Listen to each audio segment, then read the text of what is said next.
Estás a punto de entrar al espacio virtual de la comunidad médica Lobos. Los mejores consejos, información y comentarios para llevar una vida plena de salud. Médicos especialistas, junto a integrantes de la comunidad universitaria, de la Facultad de Medicina, se reúnen para hablar de la actualidad en temas médicos. Comenzamos.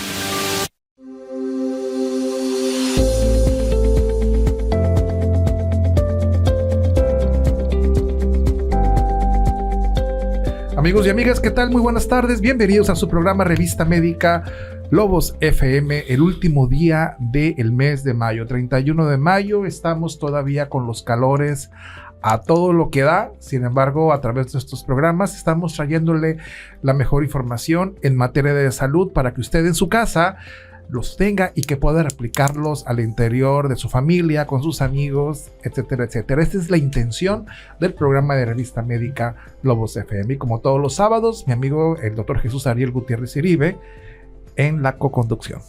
Doctor Navarro, muy buenas tardes y muy buenas tardes a todo nuestro auditorio. Hoy, 31 de mayo, como bien dice doctor Navarro, ya terminó el larguísimo mes de mayo y estamos saliendo con unas temperaturas altísimas. Recuerde que es importante tener a nuestros adultos mayores y a nuestros niños bien hidratados y a buen resguardo del sol.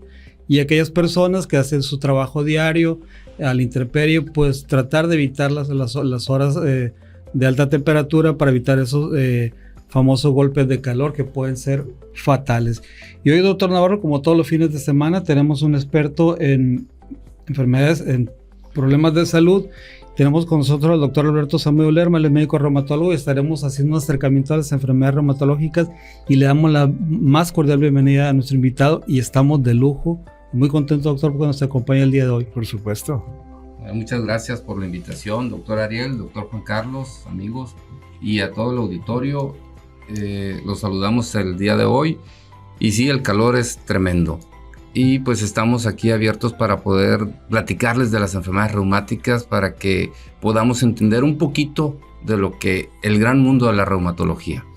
Así es, y recordando que como siempre estamos transmitiendo a través del 93.7 FM Lobos FM.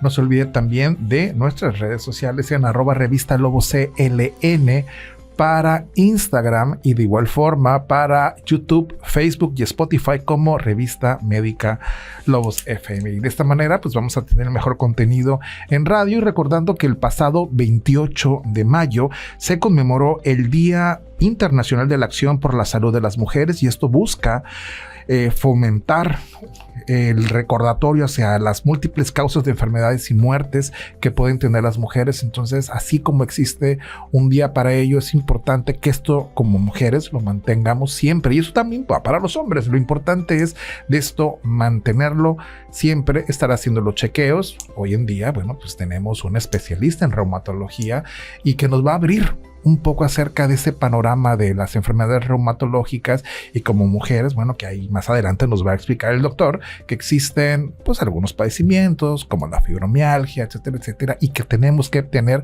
especial atención, doctor Ariel Gutiérrez. Así es, y como todos los sábados le damos otra vez la más cordial bienvenida al doctor Alberto Samudio Lerma. Él es egresado de la Facultad de Medicina de la Universidad Autónoma de Guadalajara. Tiene especialidad en medicina interna por el Hospital General de aquí de Culiacán, avalado por la Universidad Autónoma de Sinaloa. Una de sus especialidades en reumatología en el Hospital General de la Ciudad de México. Está certificado por el Consejo Mexicano de Reumatología y además es miembro activo del Colegio Mexicano de Reumatología. Su experiencia profesional, el doctor Samudio Lerma desempeñó funciones tanto clínicas como académicas, consulta de medicina interna y reumatología en el Hospital Ángeles de aquí de Culiacán. Es además investigador de enfermedades reumáticas en relación con COVID-19. Fue director del Hospital General de Culiacán durante el periodo del 2017 al 2019, y hoy, bueno, pues estaremos hablando, nos estará haciendo un acercamiento a lo que son las enfermedades reumatológicas. Si nos está escuchando y usted todos los días en la mañana se levanta ahí con un poco de entumecimiento de las rodillas, de los tobillos, o dolor, incapacidad para empezar a caminar, bueno, es el momento que escuche los consejos de un experto en eso, y el doctor Alberto Samudio, reumatólogo, nos estará hablando el día de hoy sobre ese tipo de enfermedades. Y pues para entrar en materia, doctor, ¿qué son las enfermedades reumatológicas? Y bienvenido de nuevo, doctor. Muchas gracias. Las enfermedades reumatológicas son muchas enfermedades, pero principalmente son las que afectan al sistema musculoesquelético, y esto involucra pues los músculos, los tendones, las articulaciones. Principalmente son los focos donde más se va a ver involucrado o donde el paciente va a darse cuenta. Pero también las enfermedades reumáticas, como vienen con algunos trastornos genéticos o autoinmunes, que le llamamos, que es algo que nosotros mismos ya lo tenemos generado desde que nacemos, pero en algún momento de nuestra vida se nos despierta la respuesta inmunológica, entonces vamos a tener enfermedades que no solamente van a involucrar lo que son las articulaciones o los músculos, también va a afectar órganos, el hígado, el riñón, pulmón o cerebro, y la piel, ¿sí? Que es el órgano más grande que tenemos en el cuerpo. La piel es un órgano muy, muy importante. Jorge, después de comentar, bueno, estas enfermedades reumatológicas, qué es lo que afecta, ya lo comentabas sobre la piel, órgano más extenso que tenemos y que afecta prácticamente a varios órganos. ¿Cuáles son las enfermedades reumatológicas más frecuentes? Y vamos a decirlo en Sinaloa, porque puede existir quizás en Durango, en Ciudad de México, otros, pero en Sinaloa, de acuerdo a la experiencia que tú has tenido en tu práctica diaria. Bien, mira, de hecho, toda la literatura viene que las enfermedades reumáticas más frecuentes son las artrosis o la enfermedad articular degenerativa. Esa es más frecuente que todas las demás. Y esta se asocia en un porcentaje muy alto, que no tengo la cifra exacta, pero con otra enfermedad que se llama fibromialgia. La fibromialgia es otra enfermedad muy común, y esta se puede presentar en pacientes más jóvenes todavía, porque la artrosis se presenta en pacientes de 40 años en adelante, y principalmente se va a presentar en los de sexo masculino, pero los de sexo masculino no consultan. Entonces las que consultan son las mujeres, porque ellas sí se preocupan más por su bienestar. Y como las que consultan son las que tenemos el mayor índice de reportes, entonces las mujeres son las que tienen mayor afección. Pero si nos vamos y agarramos edad y sexo, hay más afección de artrosis en los hombres que en las mujeres. Y pensaríamos que fuera contrario, ¿no, doctor? Que fuera más usual o más frecuente en las mujeres. Entonces es más frecuente en los hombres, esas artrosis. Sí, las artrosis son más frecuentes en hombres. Ahora, también depende el grupo de edad y de sexo, porque las enfermedades reumáticas se van a presentar a cualquier edad, inclusive en recién nacidos. Vamos a tener enfermedades que los niños vamos a dejarse a lo mejor a los reumatólogos pediatras, porque sí es un poquito más complicado. Niños más grandes sí los podemos ver, porque así nos fue la educación que tuvimos durante la residencia. Pero por ejemplo, en pacientes de la segunda década de la vida en adelante, la artritis reumatoide y lupus eritematoso son las más frecuentes, y estas predominan en las mujeres. Yo creo que aquí también tiene mucho que ver el hecho de la sensibilización, ¿no? Ya lo decía usted, doctor, que a veces los hombres se resisten un poquito más a acudir a que sean valorados por un profesional de la salud, y probablemente haya tal vez un subregistro de la frecuencia de estos pacientes. Doctor, ¿y hay algún factor que de alguna manera vaya predisponiendo a que determinada persona desarrolle un padecimiento reumatológico? Bien, los genes que van relacionados con el antígeno mayor de histocompatibilidad, que es el HLA, con una enfermedad que se llama espondilitis anquilosante, pero ahorita se cataloga como un grupo de enfermedades que ahora les decimos espondiloartrosis, y la evolución de las espondiloartrosis o de las espondiloartritis es ir hacia la espondilitis anquilosante en la gran mayoría de los casos, y esos están relacionados con un gen que es HLA-B27 principalmente. Ahí están involucradas, bueno, la artritis psoriásica, las artritis de tipo que vienen reactivas, y la misma espondilitis anquilosante o la tarsitis anquilosante. Lo que pasa es que para que un paciente, digamos, él ya tiene espondilitis anquilosante, tiene que tener una columna completamente fusionada, y decir, ya se anquilosó su columna, o ya se anquilosó su cadera o su pelvis, y es donde entra ya el diagnóstico de espondilitis anquilosante. mientras no tenga la anquilosis de las articulaciones, no se le puede llamar espondilitis anquilosante, tiene que ser espondiloartritis. Ahora, ahí, por ejemplo, se concentra en un grupo de pacientes que, como usted dice, bueno, tiene que ver mucho con el antecedente familiar o incluso con situaciones de tipo autoinmune. Pero en la población hay muchos mitos, como por ejemplo las malas posturas, que si te mojas y acabas de planchar, que si te expones a los cambios bruscos de temperatura puedes empezar con problemas, entre comillas, de reumatismo. ¿Son reales estos malos hábitos? No te laves las manos después de hacer tortillas o de planchar, ¿no? O sea, sí recuerdo mucho que la abuelita comentaba todo esto. ¿Esto es realmente cierto? No podemos decir que eso sea completamente cierto, porque no hay estudios que puedan comprobar que el mojarse después de haber hecho alguna actividad física y tener las manos calientes, como le decimos, y mojarse, no tiene ninguna relación. Puede ocasionar contracturas musculares y algún dolorcito, sí, pero no va a desarrollar la enfermedad si uno no viene genéticamente predispuesto para desarrollar la enfermedad. Vámonos, pues ahí tiene usted. Si tenía esa duda, pues aquí lo tenemos, porque el experto nos está contestando estas dudas, que si son mitos o realidades.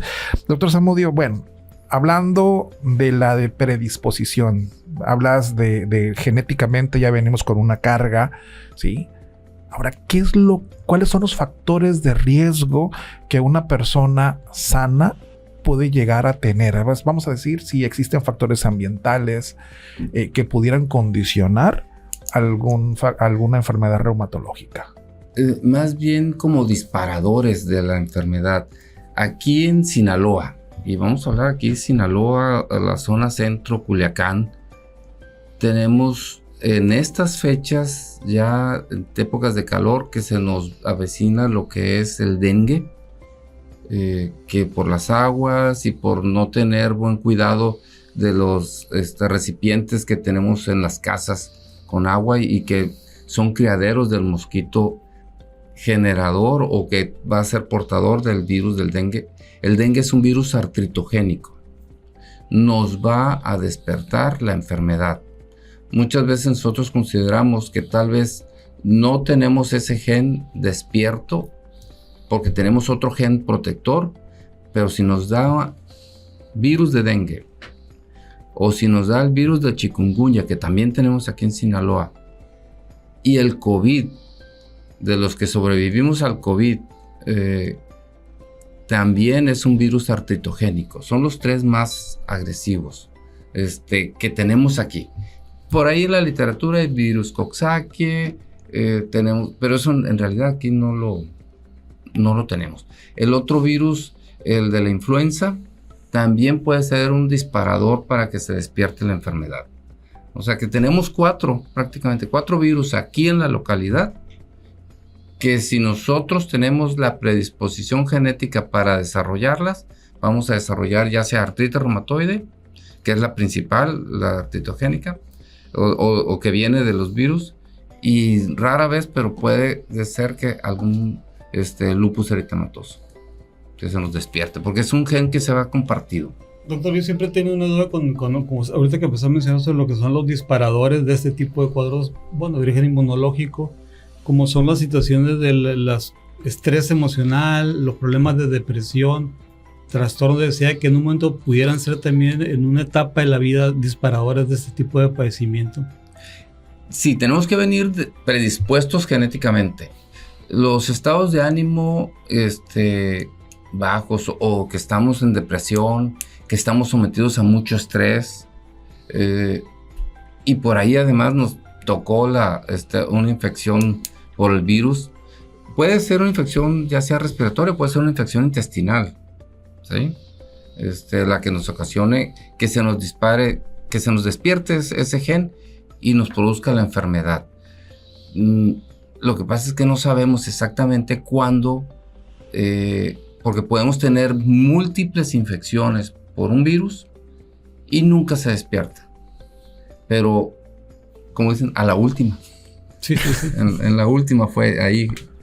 No sabemos cuándo es, pero sí, y tampoco sabemos quiénes vamos a ser predispuestos, porque no nos estamos haciendo un HLA todos los días, no nos estamos haciendo un perfil genético, no, no es algo que se haga comúnmente. Posiblemente más adelante tengamos algunos estudios, como en los estudios de investigación ya hacemos farmacogenética para ver qué medicamento es el que mejor nos va a convenir cuando lleguemos a tener ese tipo de enfermedades, cuál es el biológico que mejor nos va a funcionar, pero todavía estamos un poquito lejos de llegar a eso. Yo lo mencionaba hace rato, doctor, bueno, cuando hacía la presentación de que si el paciente empieza con entumecimiento, con dificultad para ponerse de pie, dolor articulares, como algunas de las manifestaciones incipientes, pero ¿cuál es el cuadro clínico que presenta un paciente que tiene un problema de artritis reumatoide o una espondilitis anquilosante? ¿Cómo se manifiestan? Bien, vamos a hablar de la artritis reumatoide primero. La artritis reumatoide es una enfermedad que se va a presentar en gran porcentaje después de los 10 años hasta los 40 años, en su más alto el porcentaje de pacientes. Casi todos son mujeres, 4-1 en su relación. Si son menores de 10 años es 1-1 o 2-1 a favor de las mujeres. Y esto nos va llevando. ¿Qué es lo que sienten? Dolores articulares. El dolor hay simetría. Quiere decir que duelen los dos lados. Si duele una mano, duele la otra. Puede haber mucha fatiga o se empiezan a cansar. El paciente empieza a notar que se cansa fácilmente, que les duele los hombros, los codos. Si reposan, otra vez vuelven a tener actividad. Con el reposo se les quita los dolores. Cuando es incipiente puede durarle meses. La cuestión es cuando empiezan las inflamaciones articulares. En artritis reumatoide, las articulaciones más frecuentes que se inflaman son las manos, los codos, los hombros y después baja a las rodillas, tobillos, ¿sí? Y a los pies. En un porcentaje muy raro, pero puede empezar en el quinto dedo del pie, ya sea el izquierdo o el derecho, el proceso inflamatorio en artritis reumatoide. Pero es raro. Entonces, esos son los datos que van a encontrar. En espondilitis o en espondiloartritis, el paciente empieza a tener fatiga, puede tener un poquito de fiebre y tienen dolor lumbar. Y batallan como para agacharse o muchas veces dicen me quedé tronchado. ¿Sí? Esa es la palabra que aquí usamos en Sinaloa. Cuando tenemos lumbalgia, me quedé tronchado. Y es que el dolor es intenso. Si descansan, el paciente de espondiloartritis, si quiere descansar del dolor, le duele más. Si se empieza a mover, se le calma el dolor. En artritis reumatoide es, si descansas, se te quita, si te mueves, te duele. Son dos cosas ahí que podemos diferenciar entre una y otra. Y otra enfermedad que nos va a dar más comúnmente a los hombres que comemos mucho y que consumimos alto contenido de proteínas o de purinas y de alcohol, nos va a dar una enfermedad que se llama gota, que es la enfermedad por ácido úrico. Esa se presenta más en los hombres. Tiene mucha relación con ya no tanto con el alcohol, con la cerveza, pero sí con los vinos fermentados. Y lo que pasa es que aquí ya es, si consumes cerveza, consumes mucha comida y consumes mucha proteína. Y eso te va a llevar a que tengas ataques agudos de la enfermedad, ¿sí? Así es que hay que comer un poquito menos proteínas y sobre todo disminuir el consumo de alcohol. Pues qué interesante, muy interesante, señor. Así es que si el fin de semana carnita asada más cerveza y cositas de estas, hay que empezar a mesurarlas, ¿no? Sí.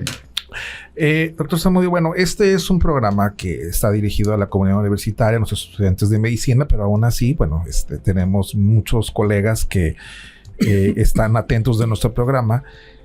Y en este contexto, ¿cómo debe de abordar el médico de primera intención al paciente para poder hacer un diagnóstico de una enfermedad reumatológica? Me duelen las articulaciones, me siento cansado, se pide factor reumatoide y al estar reactivo el factor reumatoide dice, tienes artritis, pero ¿de dónde? O sea, ¿cómo abordar realmente un paciente y hacer un diagnóstico oportuno? Bien, actualmente te llega el paciente que no lo conoces, lo tienes que interrogar y muchas veces el paciente divaga en otras cosas que te van a ir haciendo un poquito de confusión. Entonces lo tienes que ir llevando y específicamente preguntarle qué es lo que le duele, cómo le duele, qué hora le duele, si se acompaña de fiebre, de fatiga, si hay simetría, si además de esos viene acompañado de otros síntomas constitucionales, que es la fatiga, la debilidad, que si tiene problemas para pasar alimentos o deglutir, problemas para respirar, si hay dolor cuando respira y tiene que parar la respiración, si ha habido lesiones ocasionadas por el sol en la piel. Todo eso tenemos que irlo preguntando, irlo llevando, el tipo de dolor, sobre todo si le duele la cintura, si es un dolor de tipo mecánico o es un dolor inflamatorio, y estar llevando al paciente poco a poquito hasta que lleguemos al punto. Ahora, cuando tenemos que es una paciente femenino de 25 años que tiene 4 meses con el dolor y no ha tenido inflamación todavía, y hacemos una revisión y le duelen los puntos de revisión de fibromialgia, pero también le duelen las articulaciones y checamos que, ok, no están hinchadas, pero como que nos queda la duda si tiene o ha tenido inflamación. A estos pacientes hay que hacer exámenes de laboratorio, los generales, que es la biometría hemática, la química sanguínea. Hay que pedirle las reactantes de inflamación, que son proteína C reactiva, la sedimentación globular. Intencionadamente hay que pedirle el factor reumatoide y un anticuerpo, que es el anticuerpo contra el péptido cíclico citrulinado, que es anti-CSP. Ese es muy específico, más específico inclusive que el factor reumatoide propio. Puedes tener factor reumatoide negativo con anti-CSP positivo, es artritis reumatoide. Tiene mayor peso. Tiene mayor peso. Puedes tener un factor reumatoide positivo muy débil, apenas te das cuenta que apenas pintó, y un anti-CSP negativo, te queda la duda. Okay. ¿Sí? Por supuesto que si tienes un factor reumatoide de 300, pues no puedes tener duda en que tenga el anti-CSP negativo. Ahí sí es diferente. Pero siempre que tengas alguna duda entre los dos o una discordancia, hay que ver que posiblemente este paciente vaya a tener otra enfermedad agregada. ¿Sí? Y eso es lo que hay que hacerles a los pacientes. Ahora, piensas en un lupus eritematoso, hay que hacerle los anticuerpos específicos para lupus eritematoso. ¿Sí? ¿Eso se viene acompañado de estudios de radiodiagnóstico? ¿Siempre será necesario? En artritis reumatoide de preferencia sí, y en espondiloartritis también, porque vamos a estadificar, y la espondiloartritis a veces el HLA puede salir negativo, el B27, pero radiológicamente vamos a tener daño en las acroiliacas, que son las primeras que se afectan en espondiloartritis. En artritis reumatoide, las manos, ahí vamos a ver, ok, tus manos ahorita están normales, entre comillas, y siendo muy juicioso, el radiólogo nos puede decir, tiene un leve osteopenia. Es la etapa inicial de la artritis reumatoide. Ok, perfecto. Pues estamos platicando con el doctor Jorge Alberto Zamudio Lerma, es médico reumatólogo, y estamos platicando precisamente acerca de las enfermedades reumatológicas, un acercamiento a ellas, dándonos a conocer cuáles son las más frecuentes, cómo diagnosticarlas, y más adelante en la siguiente media hora cómo manejarlas y cuáles son las recomendaciones para estos pacientes que pudieran presentarle en un momento dado. No se vaya, estamos por el 93.7 FM Lobos FM. Nuestra pasión es cuidar de tu salud. Ya regresan los mejores consejos para que tengas una vida plena de salud. Revista Médica Lobos FM. Vuelve después del corte.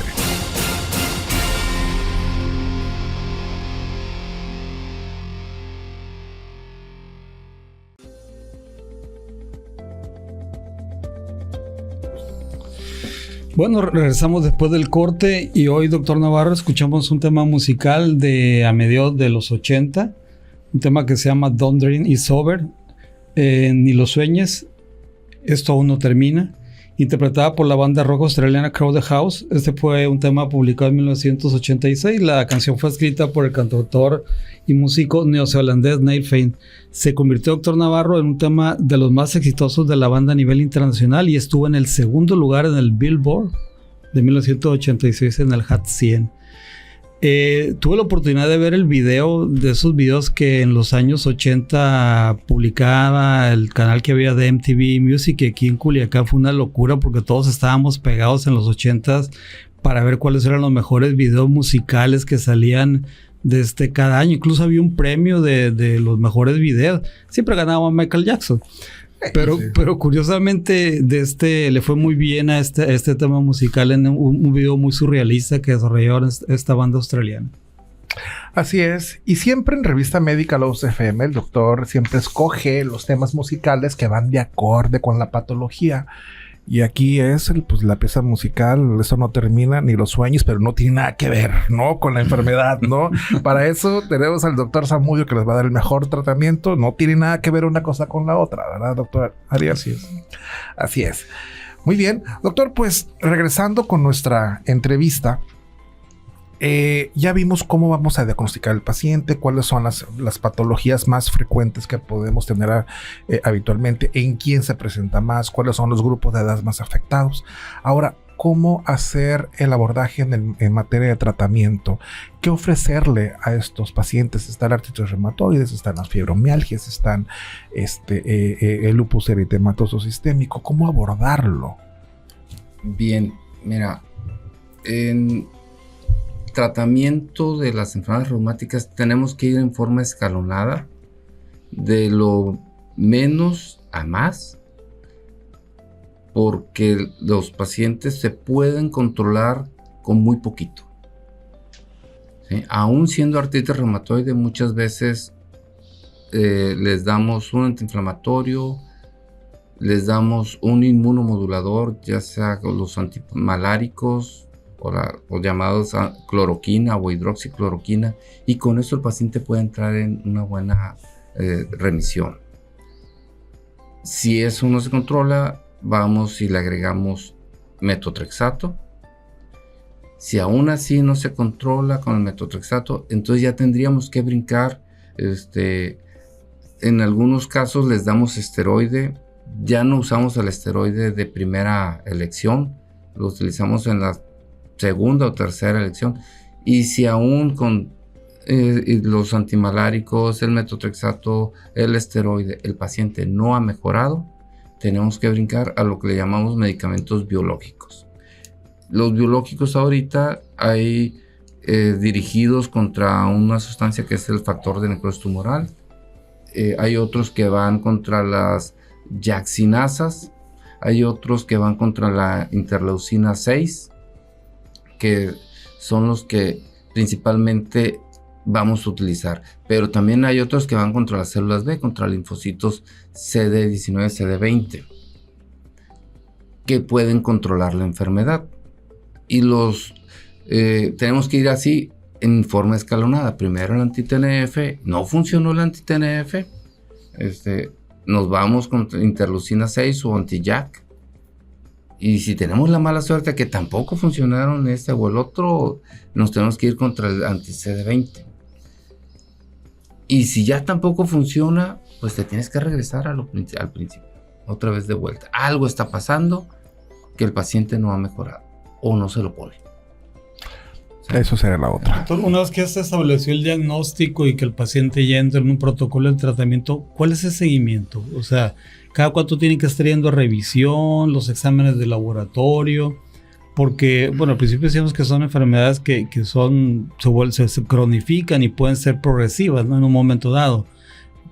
¿Cómo se va haciendo esa evaluación del paciente? Ver si está respondiendo o no está respondiendo al manejo. Ok. Hay que darles el tratamiento y la siguiente valoración es la primera. Después de que empezamos el tratamiento es al mes y luego la vamos prolongando cada 2 o cada 3 meses. ¿Por qué cada 2 o cada 3 meses? Es porque es el efecto del medicamento que va a ser la duración del medicamento. Si en 3 meses estás bien, ok, ya no te tengo que volver a ver al mes, te tengo que ver hasta los otros 3 meses en el tratamiento. Y normalmente les va bien, les haces los seguimientos. De esa forma también abaratas los costos para el paciente. Hacerle estudios de laboratorio pues cuesta. Aunque tenemos laboratorios de bajo costo aquí en la localidad, de todas maneras los estudios de enfermedades reumáticas son caros. ¿Sí? Porque son anticuerpos que tenemos que pedirle y algunas cosas especiales, por eso se eleva un poquito el costo. Y cada 3 meses es algo pues bastante decente para el seguimiento y que tienen los pacientes una buena recuperación cada 3 meses para poder seguir dando su tratamiento y que puedan también el efecto del medicamento lo vamos a ver si le está funcionando o si le está haciendo daño a los 3 meses. Excelente. Doctor Zamudio, bueno, respecto al manejo, sabemos a medida que la enfermedad se va presentando, bueno, pues se va, como que va teniendo, pues de la participación de más profesionales de la salud, o sea, a final de cuentas es un manejo multidisciplinario. ¿Quiénes son esos personajes, esos especialistas que pudieran abordar un paciente, además del reumatólogo? ¿Qué otros especialistas podrían estar abordando estos padecimientos? Mira, las enfermedades reumáticas, como al principio su inicial manifestación es muy vaga, en sí el médico general, no necesitamos un especialista, un médico general que tenga la capacidad de estar viendo al paciente y que lo detecte, dice, bueno, ahora sí ya se tiene que ir al reumatólogo. Pero muchas enfermedades reumáticas requieren procedimientos quirúrgicos. Entonces, dependiendo de lo que le vas a tener que corregir quirúrgicamente, en la gran mayoría son el ortopedista. En la gran mayoría es el ortopedista. ¿Y qué otro médico nos va a ayudar? Bueno, las enfermedades reumáticas, ya hablamos que afectan órganos. El que más miedo nos da y más lata nos da es el riñón. Entonces, necesitamos la ayuda del nefrólogo. El cardiólogo, cuando tenemos fallas de válvulas, y muchas veces inclusive se requiere un recambio valvular. ¿Sí? Es lo que vemos. Casos muy extremos ocupamos o muy agudos que el paciente se tiene que hospitalizar, se mete en la terapia, el neurólogo, o sea, el intensivista, que son los que ocupamos, y una enfermedad reumática que afecta a los pulmones principalmente es la enfermedad mixta del tejido conectivo o la esclerosis sistémica progresiva, que hace una afección pulmonar, y ahí el neumólogo es primordial también. ¿Qué tan frecuente es esta? Gracias a Dios aquí casi no hay, pero sí las tenemos, y sobre todo aquí en Sinaloa, cuando hicimos el estudio que se llama COPCOR Sinaloa, encontramos este tipo de enfermedades en el área de Recoveco, Pericos, como que hay un gen ahí familiar que vamos a encontrar este tipo de enfermedades, ya sea lupus, enfermedad mixta y esclerodermia. Doctor, al ser esto una enfermedad, obviamente, como lo he mencionado, que afecta principalmente lo que es el aparato locomotor, hace rato mencionábamos de que pudieran verse también inmersos en la patología, las afecciones de otros órganos. ¿Cuáles serán las complicaciones de la artritis o de las enfermedades reumatológicas en otros niveles? Ok, la artritis que no estuvo bien manejada, ya sea por el médico o por el paciente, es una artritis que va a ser deformante. Actualmente ya casi no tenemos esas artritis tan agresivas y que no llegan a deformarse en una etapa temprana. Las vamos retrasando yo llevo una estadística más o menos como de 10 a 15 años de retraso de que empiecen las deformidades. El que ya te llegó con deformidad es muy difícil que lo puedas recuperar. Pero sí hay pacientes que los medicamentos, hay un anti-CD20 que prácticamente los vuelve como si no tuviesen nada de enfermedad. ¿Sí? Ese medicamento sí les ha ido bien. El problema de los biológicos es el precio. es la disponibilidad. No hay muy seguido aquí en la localidad. A veces el paciente puede aplicarse una dosis, ya no puede para la siguiente. Y uno les dice, pues, si no puedes con el tratamiento completo, nos tenemos que ir con el tratamiento convencional. Okay. ¿Sí? ¿Cuál es el costo de un biológico estándar? De los anti-TNF el precio anda alrededor entre 16 y 22 mil pesos mensuales. ¿De una sola aplicación? Sí, es una aplicación mensual. Okay. ¿Sí? ¿Y es permanente? O de 2 aplicaciones. Y eso es permanente. Mira, hace 15 años que empezamos con los biológicos estos y decían que era por 2 años. Todavía los seguimos aplicando con buenos resultados, prácticamente muy pocos efectos secundarios, pero sí los hay. Entonces no sabemos cuándo se va a dejar de estarse aplicando el biológico. Se puede ir cambiando también porque hay enfermedades que aún con los biológicos no responden. ¿Sí? La otra cosa es el pronóstico de los pacientes. Ya cuando entran al biológico y que entran en remisión, es como cualquier otro paciente que no tiene enfermedad. Les va de maravilla. Obviamente, doctor, lo que siempre se trata uno de evitar las complicaciones, pero en este caso, al ser una enfermedad progresiva, es posible que se limite el daño a largo plazo y que el paciente no termine con una incapacidad para la movilidad, que no termine en una silla de ruedas. De eso se trata el uso de los biológicos. Evitar que se nos deforme el paciente y evitar la discapacidad funcional. Pero sí tenemos que ser escalonados, porque muchos pacientes se pueden evitar esas cosas con el uso de la cloroquina o hidroxicloroquina. Con eso puede el paciente entrar en remisión varios años. Cuando la enfermedad se empieza a volver a activar, sumamos el otro medicamento. Y si con metotrexato y hidroxicloroquina está bien controlado, todo el tiempo que dure con ese tratamiento sin tener efectos secundarios y que no se vaya complicando o limitando su funcionalidad, así se tiene que quedar. Si el paciente muchas veces ya no quiero tomar el metotrexato porque lo tomo cada semana y me causa muchos efectos secundarios, o no puedo tomar bebidas alcohólicas en las fiestas. Entonces ahí a veces se les agrega el biológico, se quita el metotrexato y el paciente les va bien, otra vez entra en remisión. Con el biológico pueden durar muchos más años sin actividad de enfermedad. Eso es lo que tienen. Y si no tienes actividad de enfermedad, no tienes progresión, pues no vas a llegar a la limitación funcional. Bueno, una vez que hicimos el diagnóstico, señora, usted tiene artritis reumatoide. Entonces, pues por lo que se ha leído, por el comentario de la vecina, oye, pues te vas a ir deformando todo esto. Pero si hacemos el diagnóstico oportunamente, ¿podemos minimizar el daño? ¿Podemos limitar ese daño de que no existan deformaciones en las articulaciones y que el paciente pueda tener una vida funcional? Sí, para eso es lo que se trata con el tratamiento, y lo más importante es detectarla en una etapa temprana. Ahora, ¿qué es temprano? Temprano es que la agarremos antes de los primeros 6 meses de inicio de los síntomas. Eso es una artritis reumatoide temprana, muy temprana a los 2 meses. Pero en promedio nos están llegando al año o 2 años de inicio de la enfermedad. Como esos pacientes no han recibido un tratamiento adecuado, esos pacientes van a tener ya un daño estructural en los tendones y pueden tener que, con el paso del tiempo, la cicatrización de esa inflamación sí les haga un poquito de limitación funcional.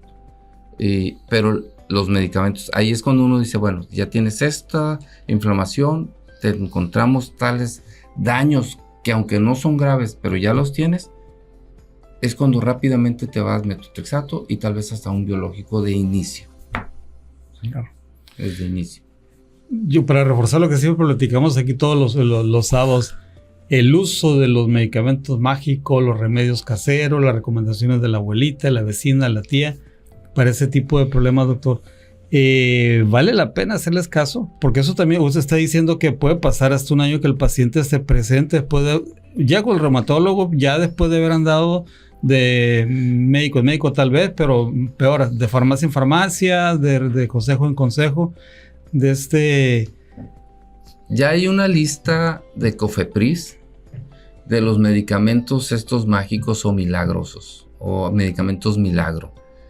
De todos estos medicamentos que, si bien es cierto que cuando lo estás tomando se sienten de maravilla los pacientes, tienen muchos efectos secundarios relacionados con el uso de esteroide. Todos contienen el esteroide o contienen lo que le decimos en cortisona.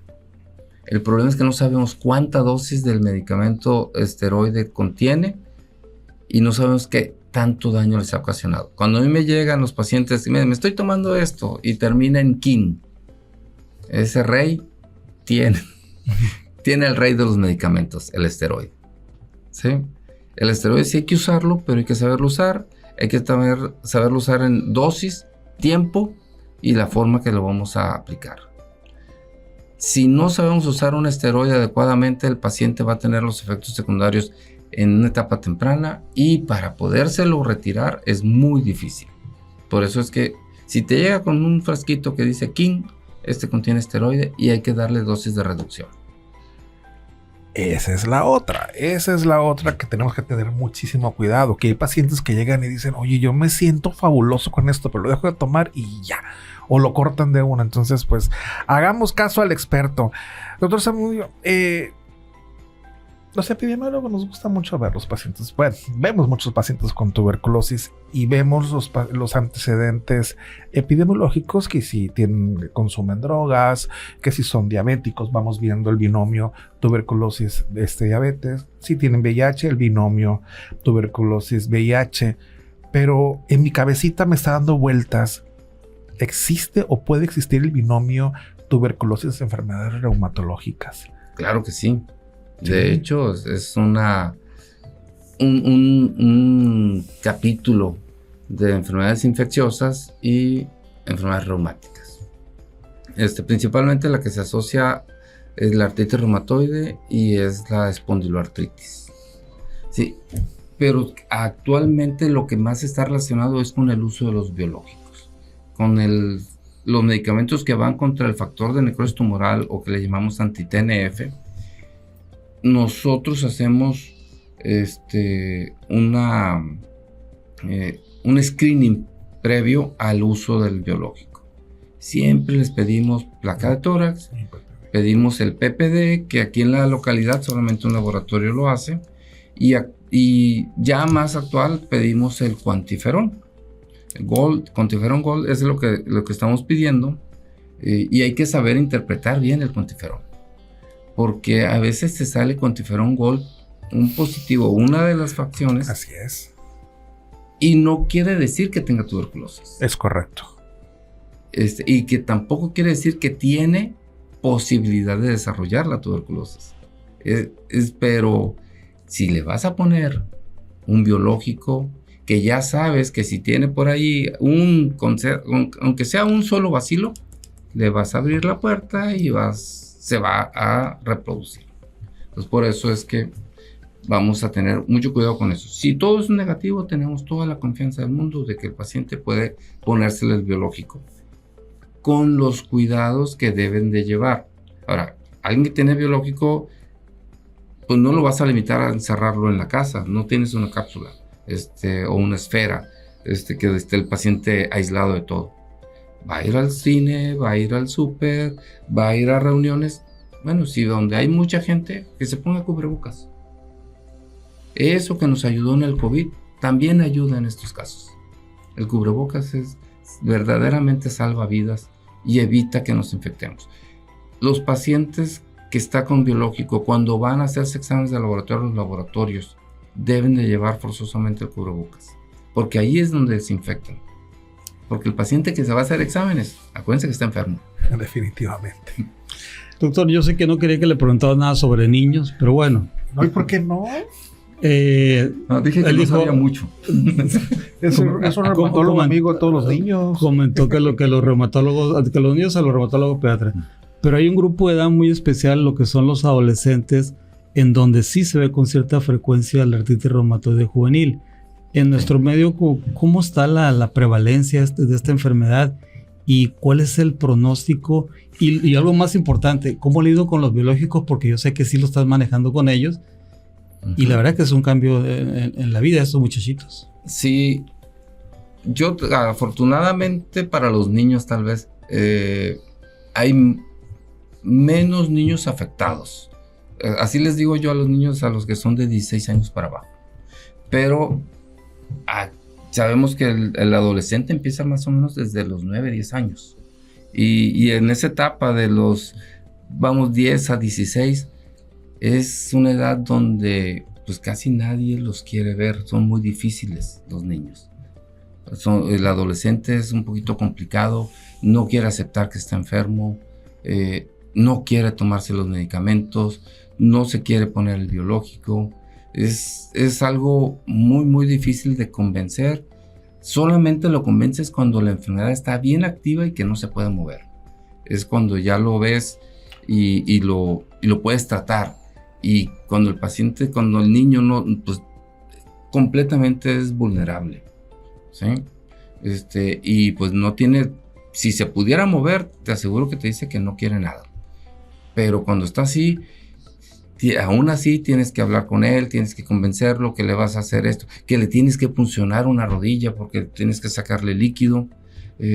Todo eso le tienes que hablar con él, no tanto con los papás, es con él precisamente. Él ya está consciente, él ya sabe y él tiene que tomar la decisión, porque aunque tu papá te diga, o el papá o la mamá, sí, hágalo, si el niño no quiere, no lo puedes hacer con tanta libertad.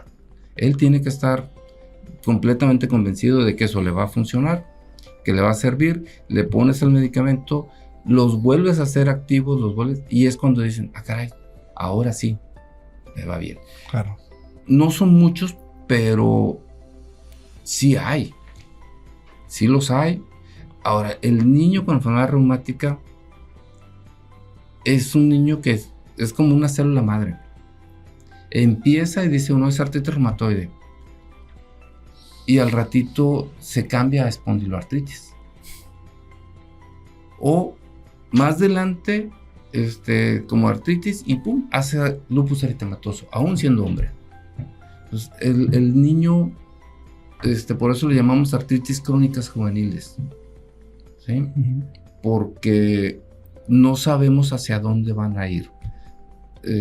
O por lo menos así me quedé yo en la escuela, no sabes para dónde va a ir. El reumatólogo pediatra ya tiene más preparación precisamente en estos niños y yo creo que ellos tienen algo de que ya dicen, si tiene esto o esta otra manifestación, es artritis, va a ser lupus, va a ser una espondiloartritis.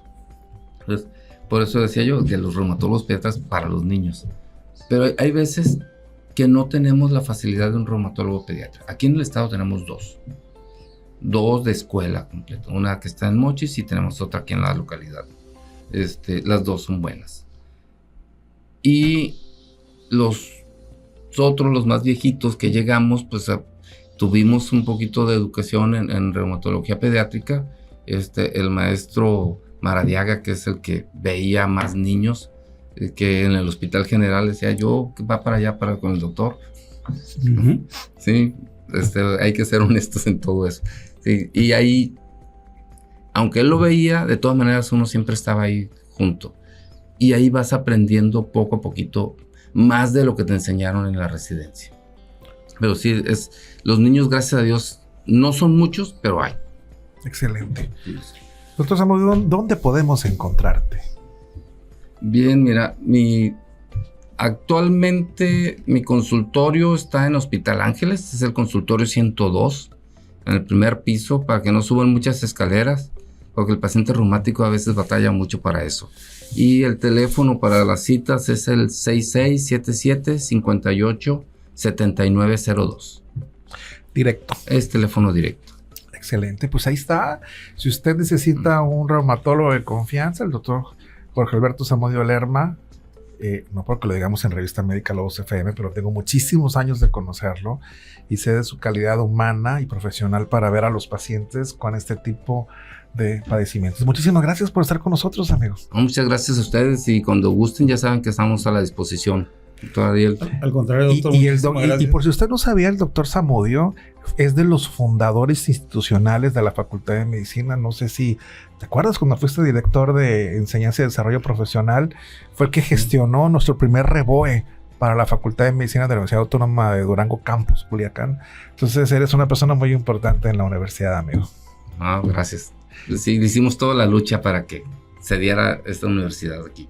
Excelente. Este campus. Pues muchísimas gracias y pues nos pedimos este fin de semana, doctor Navarro, insistiéndoles en que cuiden mucho a sus niños y ahorita cuiden mucho a sus adolescentes también.